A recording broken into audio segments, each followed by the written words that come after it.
Welcome to the DevReady Podcast. Joining me on the DevReady Podcast today, I have Luke Chaffey.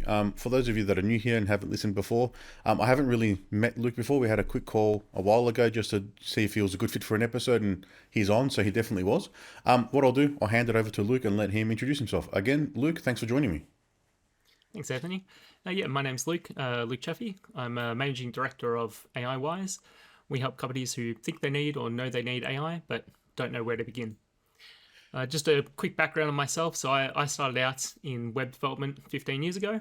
Over that time, I went to uni, did IT, didn't help at the time. Then I moved, and after 5 years, my father and I had a web agency. We partnered with David Koch from Sunrise and created Capillary Digital, which was a digital agency that we ran Australia-wide for 7 years. After that, I moved into a startup, which was around deploying augmented reality and artificial intelligence, and built out chatbots for companies internationally for about 4 years, and now have moved on and started my own agency, AIWise. Okay, it's quite a few different things there. Probably want to touch on the deal or the venture you set up with Koshi. He does have an entire network. If people don't know that, it's not just what you see on the TV, on what you used to see on Sunrise. He has a whole small business network that he's got built around him. How did that come about, and how did that open some doors, having probably a person like him on board with some connections? Yeah, absolutely. So that came about because Dave, my father, he effectively got involved on forums, had conversations with people like AJ, Koshi's son, and was basically brought onto the TV show as a digital expert and helped guide businesses that way. And then effectively just the relationship grew over time, and that led us to opening the conversation of starting a venture together. Oh, cool. So your dad was like the expert they bring in when there's a tech discussion or something that's needed. Yeah, exactly. And then over time, throughout my time period there, I was in web development, search marketing, search advertising as well, and then custom web development. But alongside that, I then got recognized as a digital expert, providing over 400, I actually don't know the specific number, but providing over 400 articles over a weekly basis for about 4-ish years, 4 or 5 years. It was a lot of work to go alongside my actual work, but it was well worth it. That's pretty cool. I think I've submitted one or two through them. I had a contact with their previous head of marketing a couple of years ago. So I was on a couple of little podcasts and submitted an article or two through the network, but nowhere near the level of 400. Yeah, That's hard to keep up definitely with. a lot. Yeah, it's definitely a lot of work and a very difficult to keep up long term. You really have to dedicate your time towards it if you want to continue pushing that sort of route. And I did, so yeah, it was absolutely. No, it was good. It definitely helps. Probably now you're definitely more in the marketing side then, because you've got that ability to write and be able to persuade and educate people. So it probably it's a very good skill to have. Not probably, it definitely is. That's the value I find from writing articles. Yeah, absolutely. And I think the challenge with so myself, I'm very much technical based, and I find the challenge with a lot of technical people is they're maybe a bit more closed in, very straightforward on the facts, and be able to speak and talk to both clients and from a marketing perspective, it can be quite difficult when when you're coming from the very technical background. So I found that also very helpful from just an ongoing personal development perspective as well. Yeah, definitely. Especially if you're very far on that side of the technical, there's personable skills can sometimes get put on the back seat, and you're more just focused on the tools and the technical ability. So it's definitely a great experience to have gone through that. You mentioned chatbots there. In just guessing through the timelines of how you did things, that was all pre-ChatGPT, and it would have been earlier than that. It was very much at the emergence of ChatGPT. So a lot of chatbots in the past, obviously built with workflows of follow a certain pathway, using little boxes to go down those pathways, or using input to pick up which way to go. But we got involved very early on with we built out a tool that was utilizing augmented reality to place a large piece of manufacturing equipment. So say like an office printer, being able to take your phone, place that office equipment down in your space, make sure it actually fits. And then we utilized AI that was trained on that specific product to then answer any questions that a user might have to help facilitate the sale from the start to the actual process. Oh, wow. And that was a tool that we built and took to the market. We didn't have very much take up in Australia specifically, but we found the American market was very big. But this is also talking quite a number of years ago now. So I know AI has moved along, and so has augmented reality. But it's very much changed over time. Our early prototypes utilized basically OpenAI as the base. So we had OpenAI on a specific model, I think it was 3.5 turbo, and utilized that alongside a database just with all the information for that product to effectively pick and choose what's related and pull it back into a response so that someone can have a conversation. Yeah. Okay. I thought I just assumed it would have been a bit earlier than the 3.5 model, the ChatGPT phrase. I remember getting access to OpenAI going through their wait list, but I was on like ChatGPT 2 or GPT 2. It wasn't even chat then. And doing a test and thinking, oh, that's pretty cool. And then not looking at it again, which was in hindsight, a terrible mistake. We did an experiment many years ago before ChatGPT actually, which was just our own internal prototype. But it was we had a little robot that you used your phone to scan, put it on the ground, and then we utilized some local, probably now I'd say very rudimentary, but we used some local AI to then basically be able to answer some specific questions, but also enhance that with augmented reality. So having that robot, for example, was look up the address of some place. And it would then shoot a hologram up from its face of a map positioning of that business, and it was pretty cool to work with early on. But we didn't take that prototype then further because we just didn't quite see the application in what we were working on at the time. But it was a cool product. Yeah, from my memory, like the couple tests I did was like writing a couple blog posts and just getting it to write some content. It was okay. It wasn't anything groundbreaking. It wasn't writing like amazing sentences or anything like it does now. So I didn't spend enough time with it. If I'd spent enough time with it, I'm sure I had the realization that I had probably 2 years later at the time, which is how we could use it in our like DevReady and the way we operate. But you don't know what you don't know at the time. Yeah, exactly. And I think that's the thing is the market's always evolving. People are coming out with new products, and there's just so many things to try and keep up with, and it can be difficult at times to just stay ahead of where all the information's at and what platforms are out there to do certain things, because you might be working on a tool for a client and then all of a sudden someone comes out with a whole platform to do it all, and sometimes that can be pretty eye-opening, but it's definitely something that's something to be concerned about now with how fast you can build probably like good proof of concepts or prototypes. Polished apps still need a lot of work from what they're doing. But I still remember have you ever heard of there's an AI for that, or that website? Yeah. Which is was the original source, yeah. So I think up until May of 2023, I was keeping up with everything that was going on that website and going through it and reviewing and checking everything. And there was maybe 400 or 500 things at the time. And then it just accelerated and I just couldn't keep up with it anymore. That's very impressive even to keep up to that point. That's a lot. Oh, I had to try and just understand what was happening. Yeah, that's fair. Yeah, but for me, it's I've been developing different tools, like little pieces, and I find just ChatGPT, even throwing in prompts of here's what I want to build, or into Cursor or Lovable, any of those sort of ones, I almost like to throw them into all of them to sort of let them compete against each other and see which one can produce the best outcome. And see what happens. Yeah, it's and Lovable's a great one though for just getting a quick demonstration of any sort of prototype. Yeah, they all got their own little nuances and how they do things. So what are you jumping into that you're testing that stuff with AI now, and how you're assisting your clients?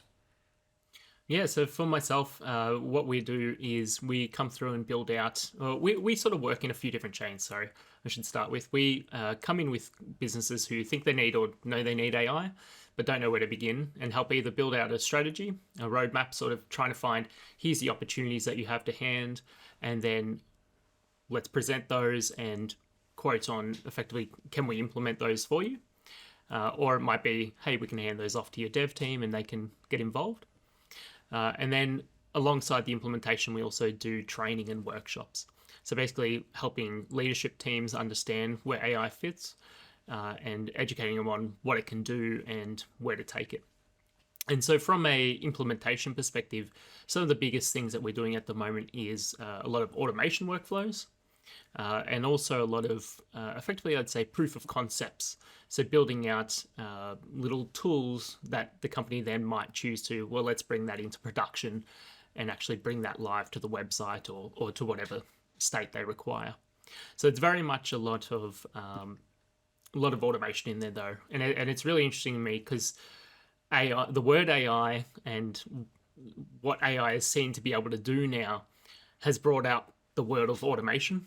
And I think it's such an interesting change that there's things that I'm doing now that companies are like, oh, wow, can we do that? That could have been done 10 years ago. And it's just this whole revolution of AI is now coming out with, oh, there's actually this thing called process automation. And it's really interesting to me from that sort of front. It's bringing it to the forefront. We had, back in 23, we were looking at approach to businesses and we had an AI ready program we were coming up with, but no one had enough systems in place to add AI to. They were still running on pen and paper or sticky notes and Excel or whatever they were doing, but there was no centralized digital process that you could then add AI into enhance. So you had to start from the basics, which is probably what you're seeing there. The process automation is starting from the basics, get something working and repeatable. Then you can figure out how to add AI into it to make it better. Yeah, absolutely.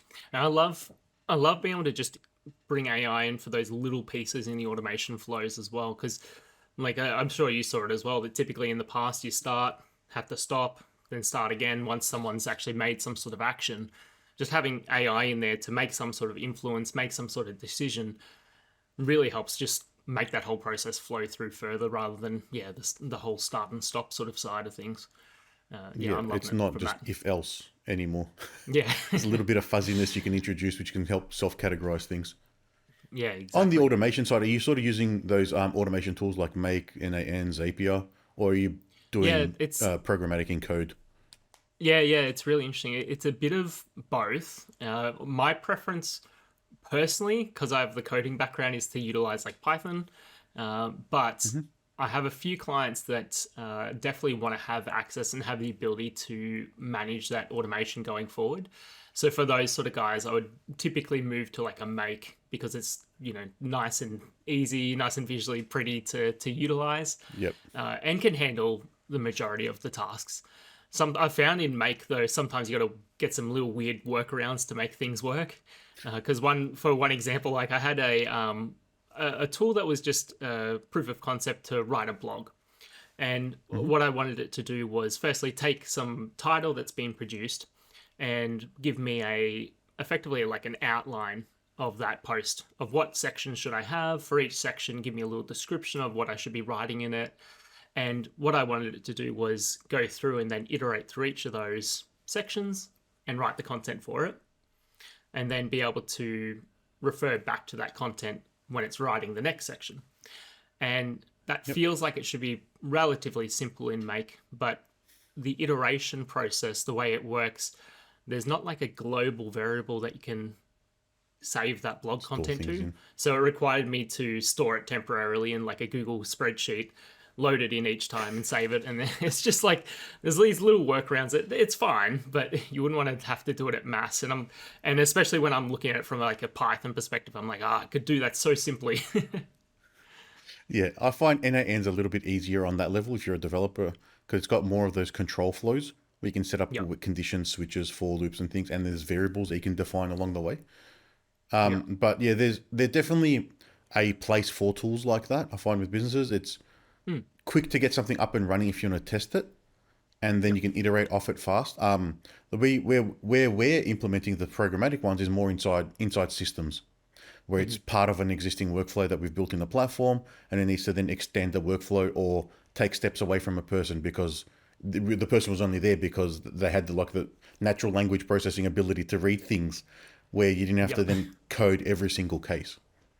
Yeah, being able to implement inside some of the systems is definitely the ideal situation for me.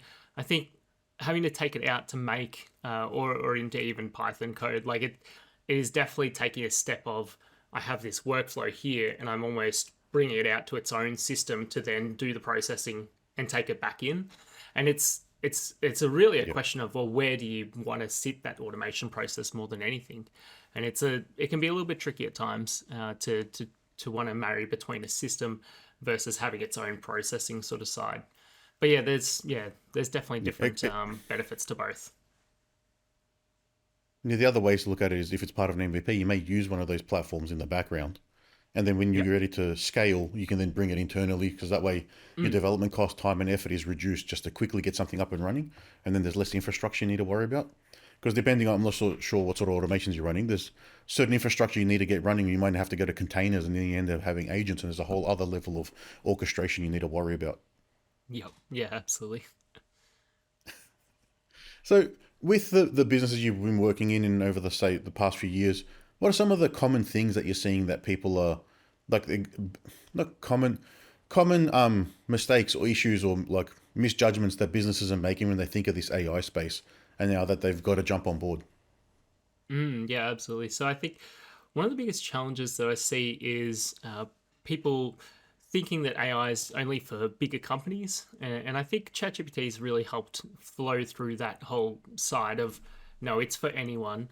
But there's still companies that just either don't want to touch AI or they're sort of dabbling with it but don't know where to utilize it.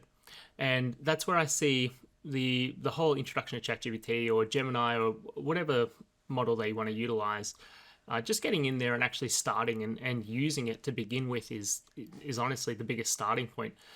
But not using it just like doing a Google search or something like that. Actually providing it context, provide it the situation, and actually, give it all the information to the current challenge that you need solved, and let it actually make that decision. Let it try and reason with you.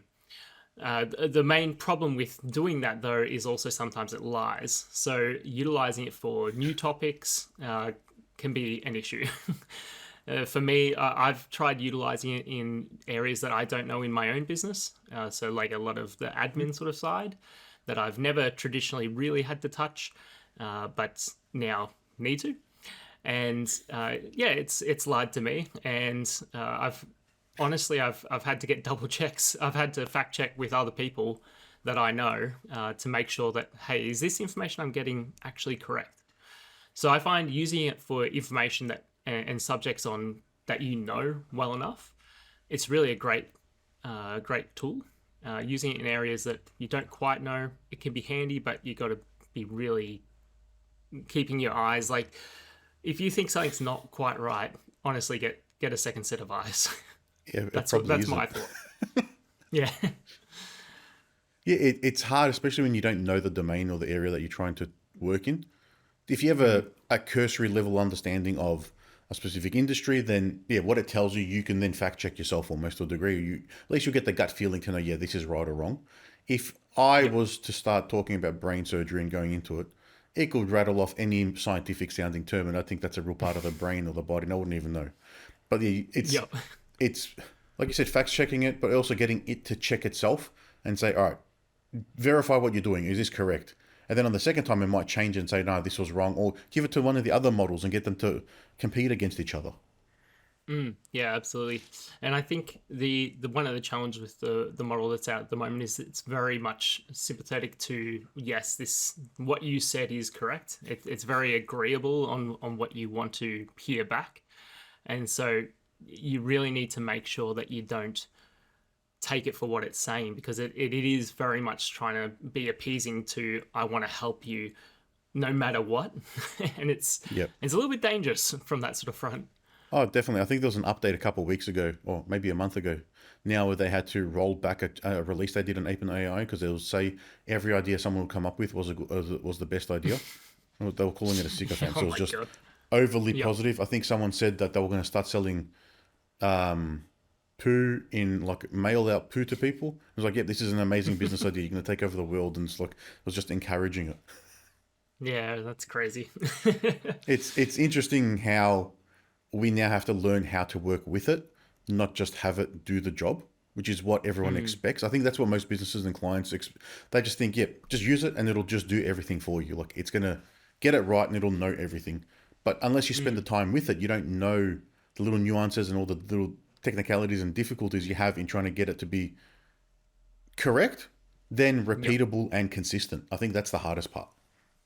Yeah, absolutely. And I think talking back to the chatbot that I used to run, was part of that process was that we had to test it to see, is it giving the correct answers? Yeah. Is it talking in the right tone?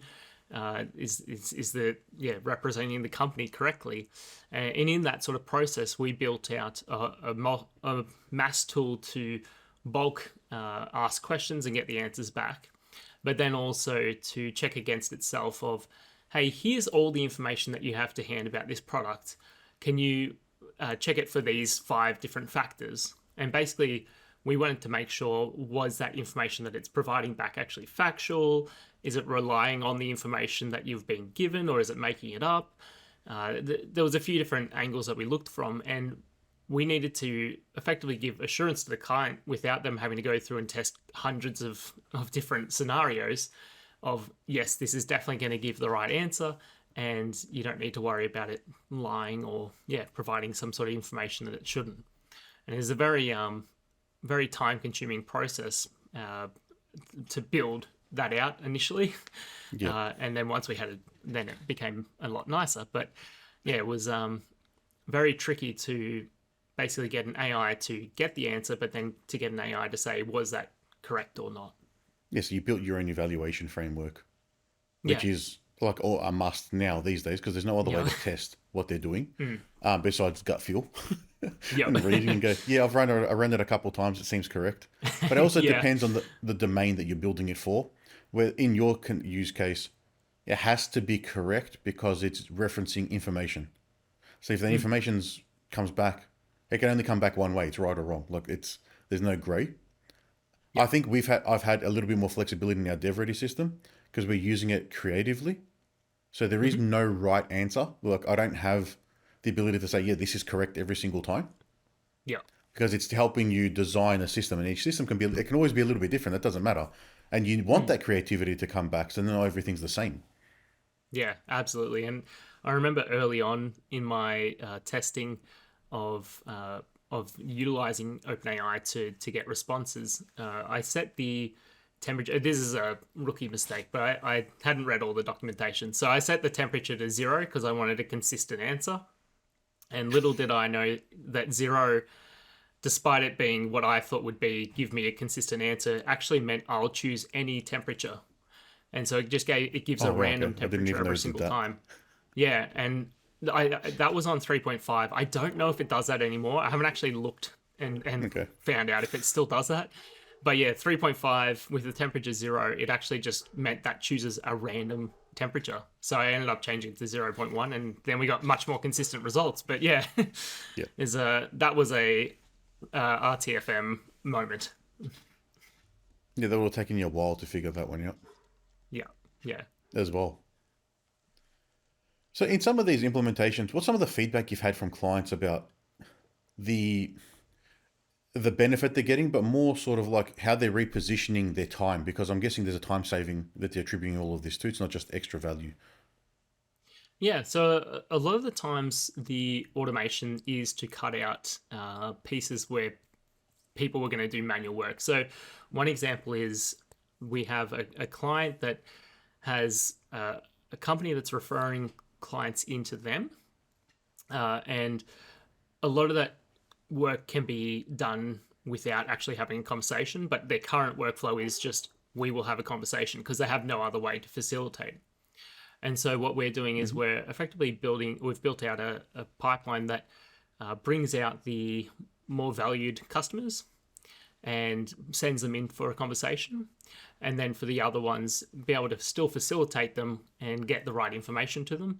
But basically allowing them to take the conversations with those that are more valuable, and then still actually take on the other clients without having to have conversations. So it allows them to spend their time really on the areas that and the clients that matter more to them. And that's one of the biggest pieces for them, is just they really did not want to have lots and lots of conversations with lots of people. And for them, it's been great. I think that's what we're seeing as well. So when the client rolls it out, it's inside a system to provide value to the users, and it's to save time doing a trivial job. Like Yeah. one platform, we've got someone can write notes and then expand that into a proper job description for a job board. Yeah, nice. Everyone can do that, but the time it takes you to craft it well and have it perfectly written and explain all the detail, if you can put in your 10, 15 bullet points, and then those are the domain that you're in, it's got context it can pull from the system, within Yep. 10 seconds you can get a much better draft that you can then review and just correct, rather than spending an Yeah, nuts. hour and a half probably to sit there and write it up. Because it's blank page syndrome. That's what people have been calling that term. It's Yeah, you okay. struggle with an empty page. Once you can get something going, it's much easier to work with. Yeah, nice. Yeah, we had one as well, which was a similar sort of style there of he has effectively has meetings with clients from a tax perspective, and a lot of the information that he then provides back, it's effectively a report that he pulls back together for them, and in that he's has about 80% of it is almost repeatable, but it changes depending on the client's specific use case situation. Sorry, Yep. and we effectively pulled that out. We're like, well, you can spend that time on that little section that really requires your brain, but let's just give you a draft version of the rest of the document. You can go through and change it if you need, but the AI should be able to pull out all the key information based on the context you give it. And yeah, built out a tool that effectively takes 8 hours into two, and it's very been pretty good for them. Yeah, it's amazing what you can get out of it when you use it the right way, and you just Yep. need someone to understand how to probably put it all together. Because otherwise, you just as a business, and if you don't know tech and you don't know AI, you're just going to chat GPT, asking it a question, copying and pasting, and that's not saving you time. You're still doing that manual copy and paste, that boring work. It's really Mm. understanding, yeah, how you can implement it the right way to get value and make it repeatable. Yeah, yeah, absolutely. And I I think think I think I think that's the key. yeah, yeah, exactly. And honestly, then from like off the automation side, on the AI sort of side, like we build out little proof of concepts that yeah they deploy, and there's things like for ecom sites like having a natural language search box rather than just typing in I want pants or something like that. Gray pants, Hmm. having a situation. So be able to type in your current situation of I have these pants that I need to get this matching top for. Can you give me some suggestions? And utilizing that to then provide back products from the website that match that situation. And it's been pretty cool to utilize it from that sort of front as well. It's a cool use case. I'm sure that's Hmm. brought up a different sort of interface in the shopping the e-com sites to allow users to phrase or search that way as well. Yeah, well, to an end user, like we still try to present it like a search box. So, but rather than being, a traditional style search box, it's sort of prompted as, hey, and give us your current situation. We'll find the best product that matches. And yeah, it's been a pretty Yep. cool one to work through. Ah, cool. So for anyone listening out there that's thinking about jumping on the fence or not sure whether they should dive into AI and have experimented with ChatGPT but don't know how far to take it, what's some advice you can leave everyone with? Yeah, I think honestly the ChatGPT front is a great starting point. So if you're not using ChatGPT, definitely jump in and give it a try and see if you can utilize it for your business. Even starting out with pretty basic pieces like writing emails, pulling content together for a document. It's definitely a great starting point. And then when you're looking to effectively take things a step further and actually automate pieces in your company, an easy starting point is a make.com. And that is a pretty simple, not too crazy system to work through. And definitely there's lots of tutorials on like YouTube, or you can ask ChatGPT, and sometimes it can give the answer. But they're really the two starting points from my mind is jumping into ChatGPT is a great one for just general AI, and then make.com is a great one for automation. You can then jump into a whole other range of AI tools that are out there, things like 11 Labs to get voice replication.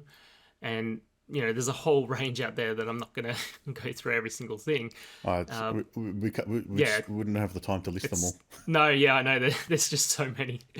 But honestly, just looking for, if you have an issue, just even start by going to ChatGPT and see if it can recommend some AI tools to help solve that, because there are a lot of pre-developed tools out there already that will help solve some solutions, and you can utilize those pretty well. But if you then need to go more bespoke, then find someone that can help you, and that's what we do at AIWise. Yeah, awesome. Well, thanks for your time today, Luke. It's been a great chat, and there's plenty of takeaways there for people listening in on how it can be used in your business with some examples, and then there's last couple of tools and some pointers there. If anyone wants to reach out and find out more about you, how can they do that? Yeah, just head to aiwise.com.au. We have a free AI opportunity tool on there. You can chuck in your website and it will give you suggestions based on your website. We pretty much pull lots of information from different sources online, and it gives you some opportunity potentials with AI. But otherwise, you can just reach out to me directly through there. We have contact form or free consultations as well. And LinkedIn is always a great one. Awesome. Well, thank you once again, Luke. And we'll add all that to the show notes. Awesome. Thanks, Anthony. Thanks.